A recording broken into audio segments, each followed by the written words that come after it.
20 de junio de 1462. El sol quema sin piedad las tierras de Valaquia, una región montañosa y agreste que hoy forma parte del sur de Rumania. El sultán Mehmed II, el conquistador de Constantinopla, marcha al frente de un ejército otomano de decenas de miles de hombres, decidido a aplastar cualquier resistencia en los Balcanes y extender su imperio hasta el corazón de Europa. Su objetivo inmediato es Dargoviste, la capital valaca, un bastión que debe caer para consolidar su dominio. Pero a pocos kilómetros de la ciudad, el aire se vuelve pesado, impregnado de un hedor dulzón y metálico que revuelve el estómago. Los soldados otomanos, acostumbrados a la sangre y la muerte, ralentizan su paso. Sus rostros, curtidos por años de guerra, palidecen. Ante ellos se alza una visión que desafía toda razón. Un bosque de estacas, miles de ellas, clavadas en la tierra como árboles retorcidos, cada una sosteniendo un cuerpo humano. Hombres, mujeres, ancianos, incluso niños, atraviesan desde la base hasta el pecho o el cuello.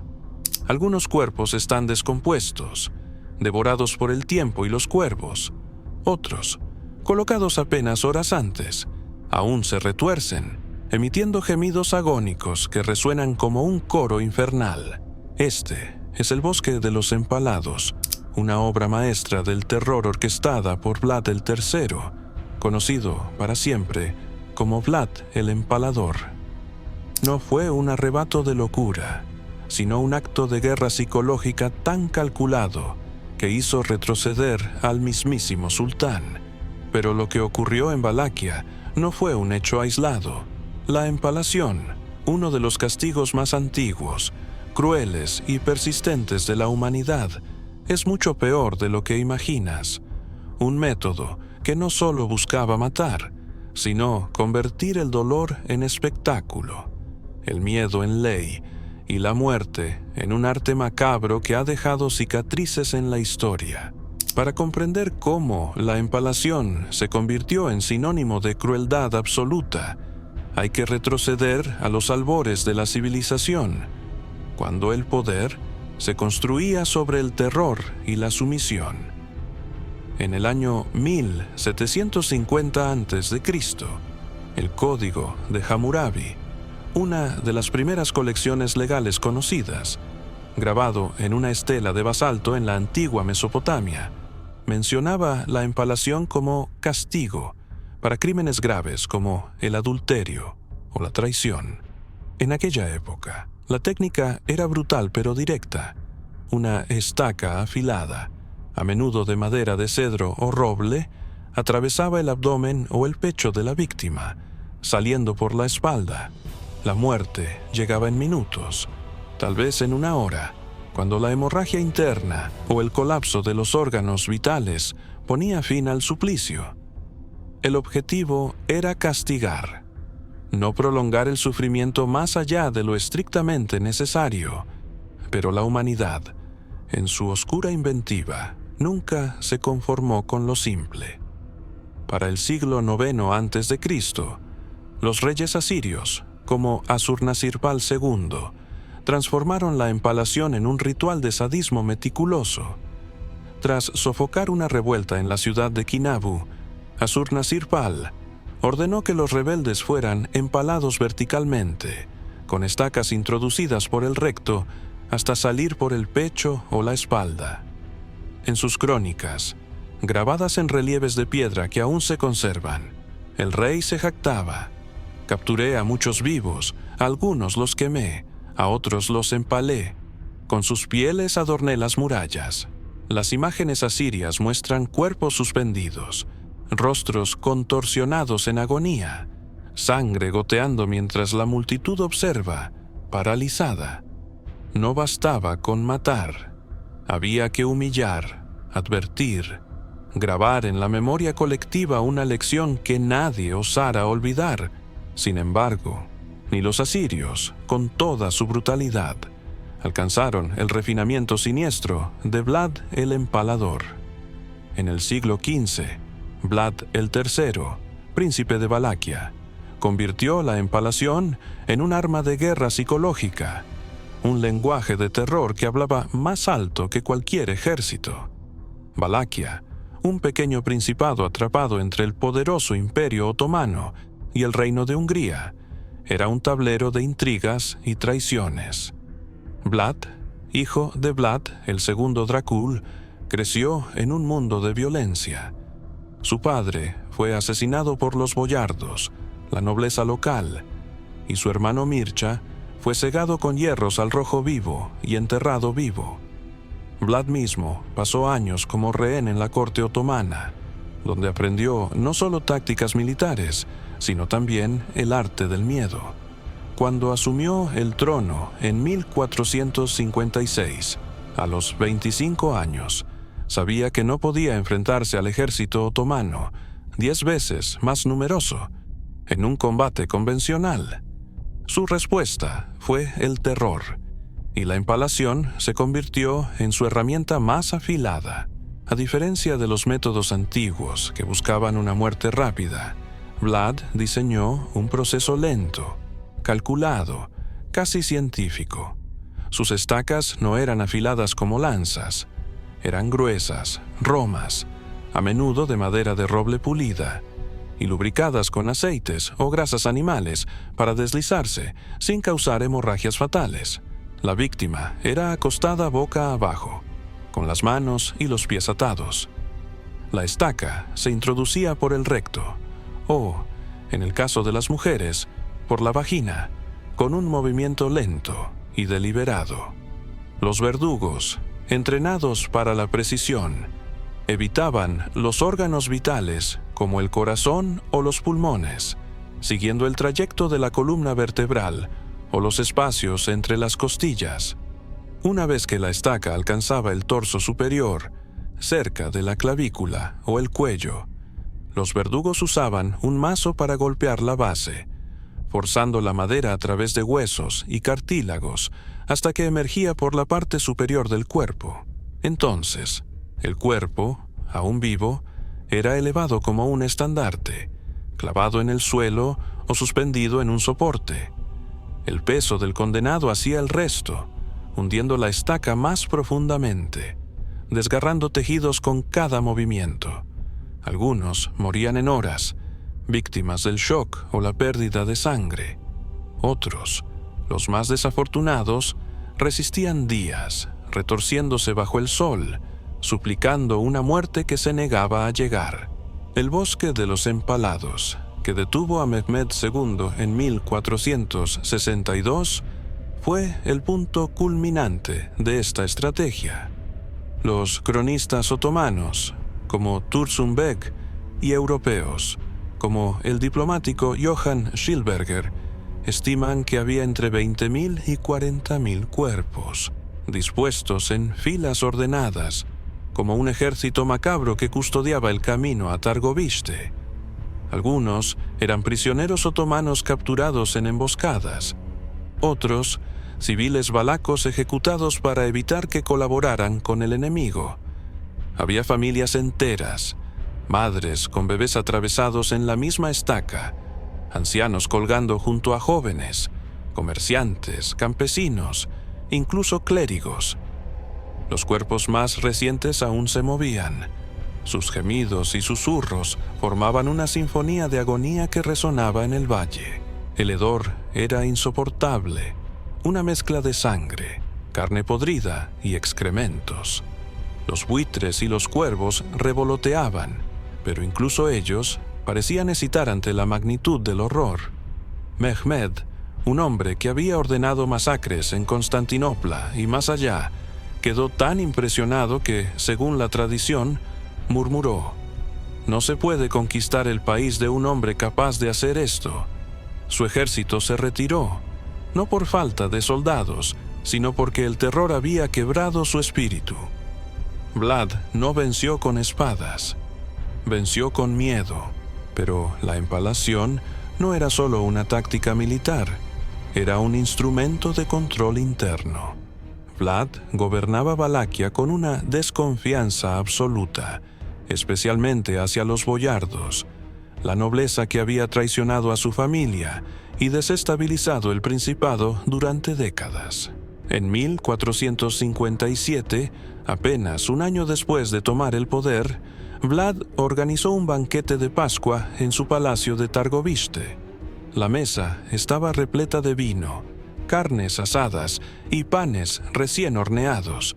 La música llenaba el aire, pero los invitados, decenas de boyardos y sus familias, sentían una tensión que no podían explicar. En un momento, Vlad se puso de pie y hizo una pregunta aparentemente inocua. ¿Cuántos príncipes han servido en sus vidas?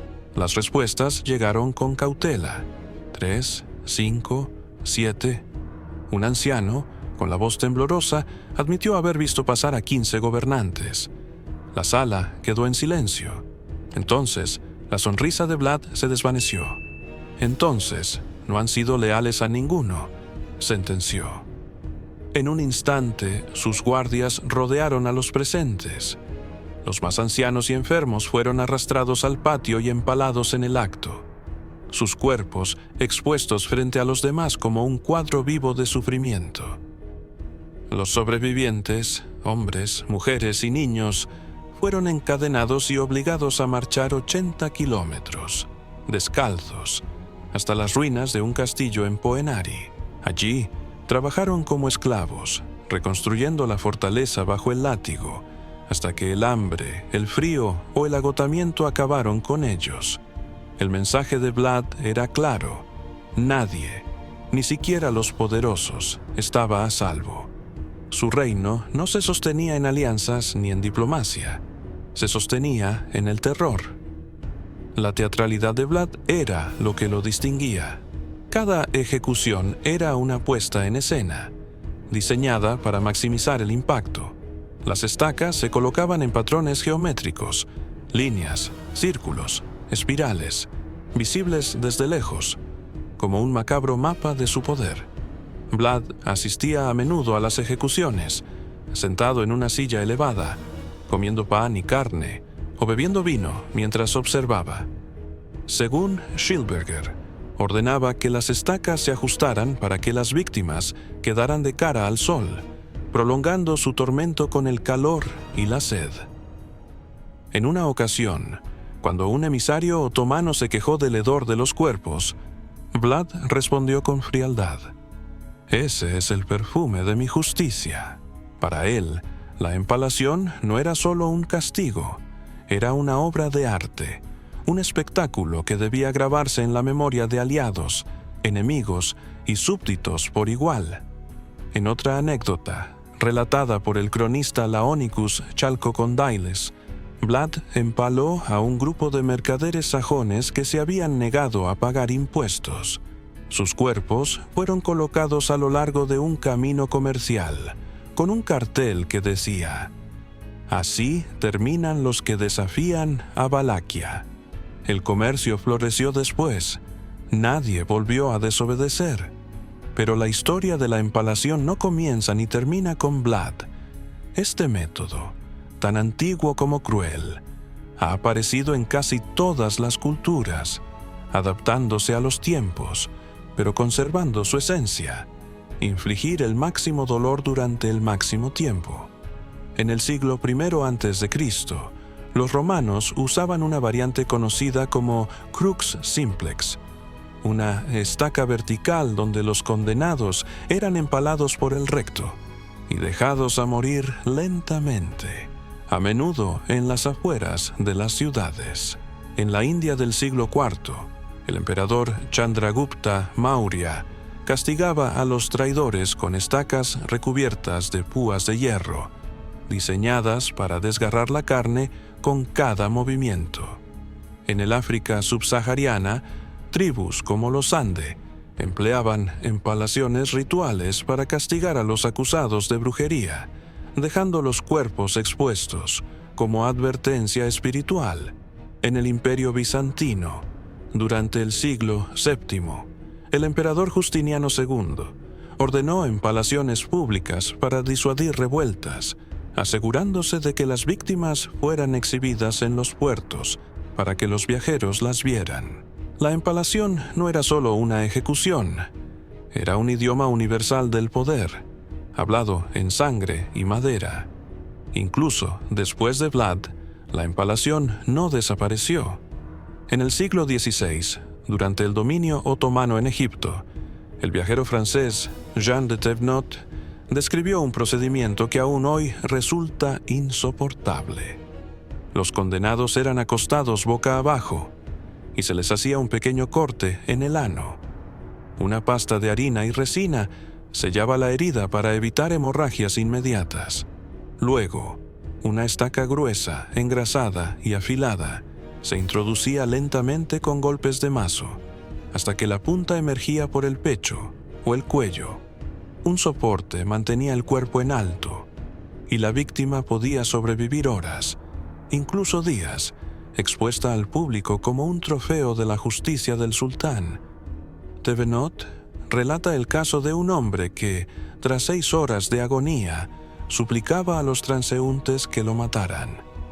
Nadie lo hizo, no por falta de piedad, sino por miedo a las consecuencias. La ejecución terminó cuando el verdugo golpeó la estaca una vez más, atravesando el cuerpo por completo. Este no era un acto improvisado, era una rutina, un procedimiento estándar en un sistema que veía el dolor como un pilar del orden. En el siglo XVII, en la colonia holandesa de Surinam, la empalación tomó una forma aún más cruel. Los esclavos rebeldes eran colgados de ganchos metálicos curvos, insertados entre las costillas o bajo las clavículas. El peso del cuerpo desgarraba lentamente la carne, y la muerte llegaba tras horas de sufrimiento, con la gravedad como verdugo silencioso. Los colonos, que se consideraban portadores de la civilización, justificaban estas prácticas como necesarias para mantener el control sobre las plantaciones. Pero la empalación no quedó en los márgenes de la historia. Durante la Segunda Guerra Mundial, en el Pacífico, soldados japoneses aplicaron una tortura conocida como muerte por bambú. Los prisioneros eran atados al suelo sobre brotes jóvenes de bambú, que crecían varios centímetros al día. Las plantas perforaban lentamente el cuerpo, atravesando músculos, intestinos y, en algunos casos, el diafragma durante días. Para prolongar la agonía, les daban agua y pequeñas cantidades de comida, justo lo suficiente para mantenerlos vivos mientras el bambú avanzaba. Aquí, la naturaleza misma se convertía en cómplice del horror, un verdugo que no necesitaba órdenes ni manos humanas. ¿Por qué la empalación ha persistido a lo largo de los siglos en culturas tan diversas como Mesopotamia, Roma, Valaquia, Egipto, Surinam o el Pacífico? No se trata solo de matar, se trata de controlar. La empalación no solo destruye al individuo, destruye la voluntad colectiva. Es un mensaje tallado en carne, desafía al poder, y esto es lo que te espera. Emperadores, sultanes, colonos y generales entendieron que el miedo es más poderoso que cualquier ejército. Una estaca no solo perfora un cuerpo, perfora la memoria de una comunidad, dejando una cicatriz que dura generaciones. Pero para comprender verdaderamente la magnitud de este horror, hay que ir más allá de las crónicas, los números y las técnicas. Hay que intentar, aunque sea por un momento, imaginar lo que sentía una víctima, lo que significaba morir empalado. Cuando la estaca entraba en el cuerpo, el dolor no era instantáneo como una puñalada, sino gradual, invasivo, abrumador. No era un corte, era una presión que separaba los tejidos, desgarraba músculos sin romperlos del todo, encendía las terminaciones nerviosas como un incendio que no se apagaba. Cada centímetro de madera era una eternidad, cada golpe del mazo, un trueno que resonaba en los huesos y los órganos.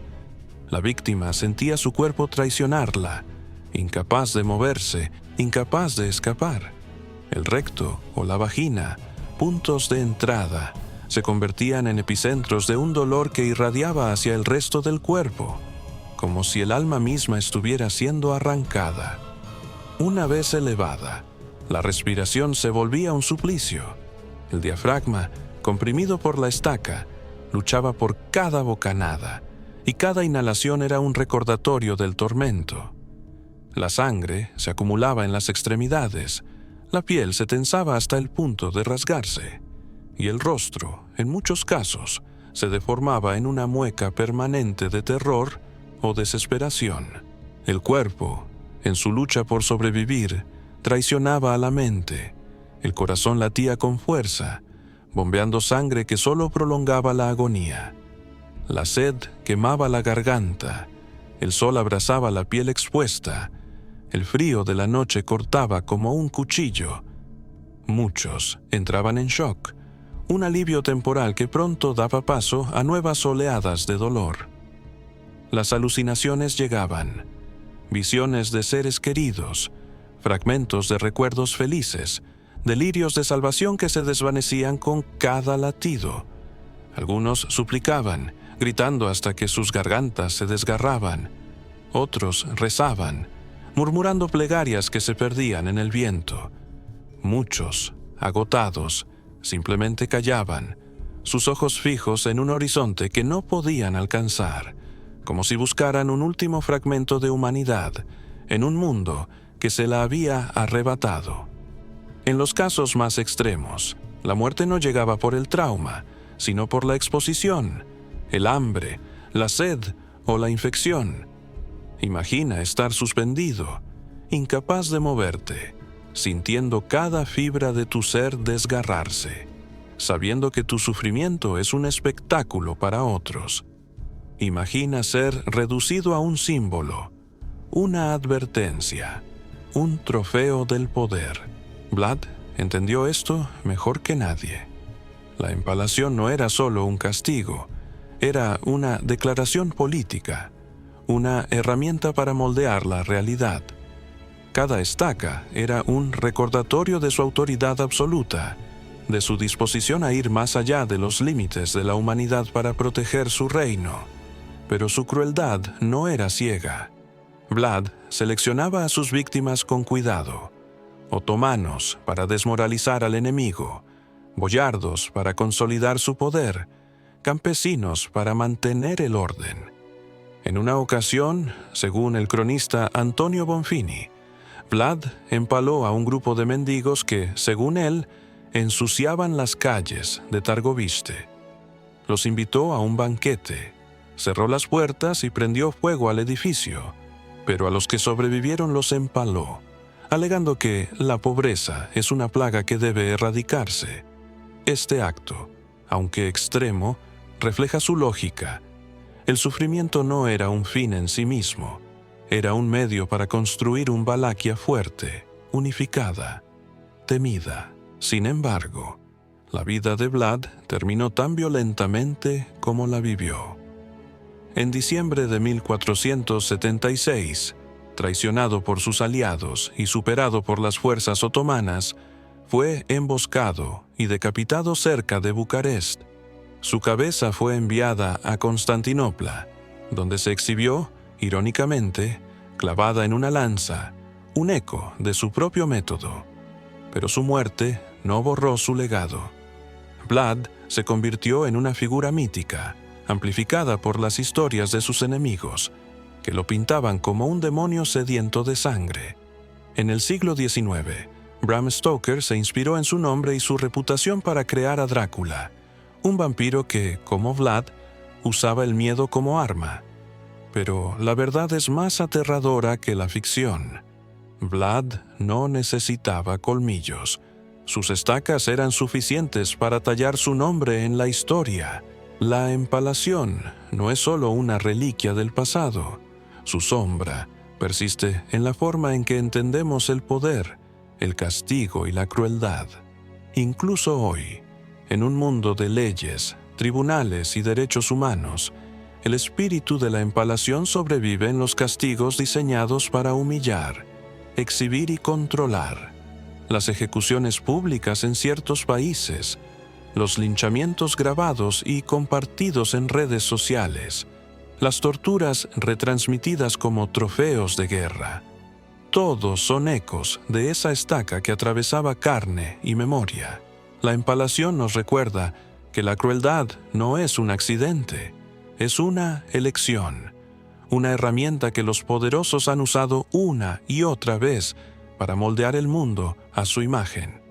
Y nos obliga a preguntarnos, ¿qué tan lejos estamos realmente de esas estacas? Cuando aplaudimos la justicia rápida, cuando celebramos el castigo sin cuestionarlo, cuando miramos el sufrimiento ajeno con indiferencia, no estamos, en algún sentido, levantando nuestras propias estacas. La empalación fue mucho peor de lo que imaginas, porque no solo destruía cuerpos, destruía la humanidad de quienes la ejecutaban, de quienes la presenciaban, de quienes la sobrevivían. Era un castigo que convertía el dolor en política, el sufrimiento en espectáculo, la muerte en advertencia. Cada estaca era una declaración. El poder no negocia, el poder no perdona.